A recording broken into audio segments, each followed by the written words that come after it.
Final TC 1200 words.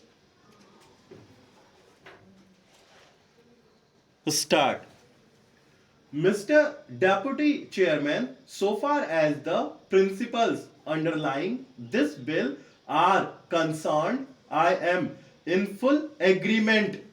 I also find that the provisions of this bill are an improvement upon the various provisions of the Essential Supplies Powers Act 2006, which this bill prospers to replace, and I would like to congratulate the government for implementing the recommendations of the committee which you so ably presided over, but I shall soon point out to you that very many important recommendations which your committee was good enough to make have not been implemented in the provisions of this bill.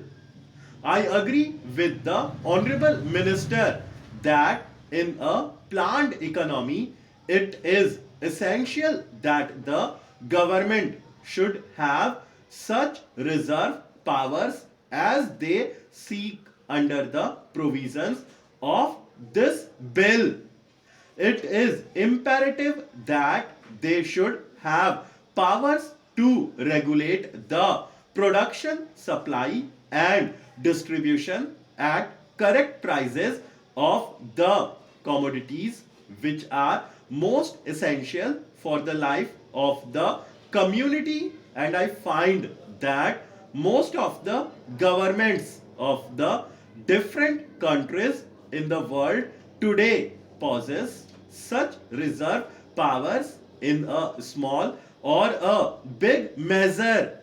In the United States of America, which still believes largely in a laissez-faire economy, they have such powers in a very big measure.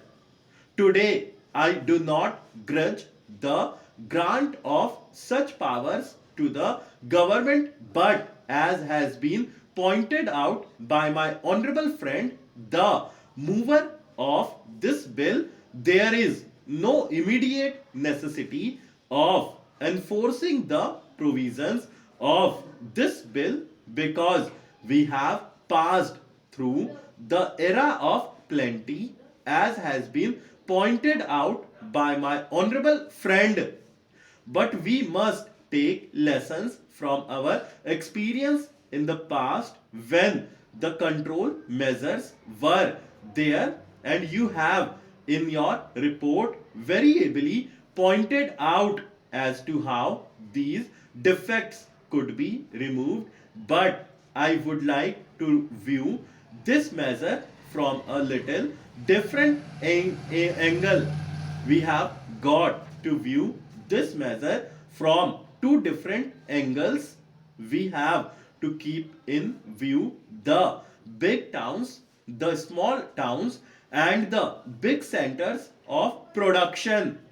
We have to control production and distribution by give big undertakings, and we have to maintain supplies in big towns and cities where the government machinery is functioning, and we see so many officers there. But we have also to keep in view that we have got to regulate production.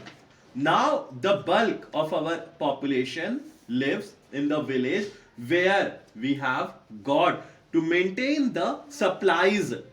Now these villages are spread over big distances. There is lack of communications in the countryside, and we do not have the officials who administer these controls there. They are to be found only in the district or subdivisional headquarters, or mostly in some circle headquarters in the villages. But the vast rural areas which constitute the village population do not have any officer of the government to enforce these measures, and there in those areas we have a large number of small tradesmen who come under the compass of this bill. The question is how to enforce these controls in those areas in the villages and in the rural areas. And I see that unless we get the active and willing cooperation of the people in the countryside, it is impossible to administer the control through the agency of the government servants. The people were indifferent to controls, and the question that now arises is this: how can we enlist their cooperation and sympathy? The village people must feel that they are getting a fair deal under the control measures, and unless they feel that they are being justly treated, they cannot give their cooperation to you. There was a big disparity between the prices of the controlled commodities, which were products of agriculture, and the products of industry. The villagers felt that their products, the agricultural products which they produced, were being snatched away from them at very unfair prices, and they had to purchase industrial products at very much higher prices. So, unless the government sees to it that a proper parity is maintained between the products of agriculture and the products of industry, you cannot have the full cooperation of the people in enforcing the control measures. The people must feel that they are being fairly dealt with. Then the other point that I would like to emphasize is that people must have a hand in administering the control itself. What happened during the last control days? The control measures were being enforced by supply inspectorates at the lowest level. They used to live in the district of sub-divisional headquarters, and there was nobody to enforce the controls in the villages. Then the corruption started at the village end. The small tradesmen and all the people who dealt in the commodities at the village level were in league with these officials, and they victimized the people. The people were helpless victims and helpless witnesses to all those things that had been happening for centuries in the village. Mr. Deputy Chairman, sir, I associate myself wholeheartedly with the suggestion made by Professor Ranga that postal life insurance should be thrown open to the general public. Incidentally, I may say that I am glad to find myself on this occasion in company with Mr. Bhupesh Gupta also. They say that one is known by the company one keeps, but I only wish that I shall not be judged by the little company that I am going to keep with Mr. Gupta. I have said that I associate myself with the suggestion made by Professor Ranga. I have called it a suggestion because it can only be suggested to the government to take such a step at some subsequent stage, because so far as this bill is concerned, this suggestion should not be incorporated therein. My friend Mr. Gupta has unnecessarily criticized the government for not having incorporated this in the bill itself.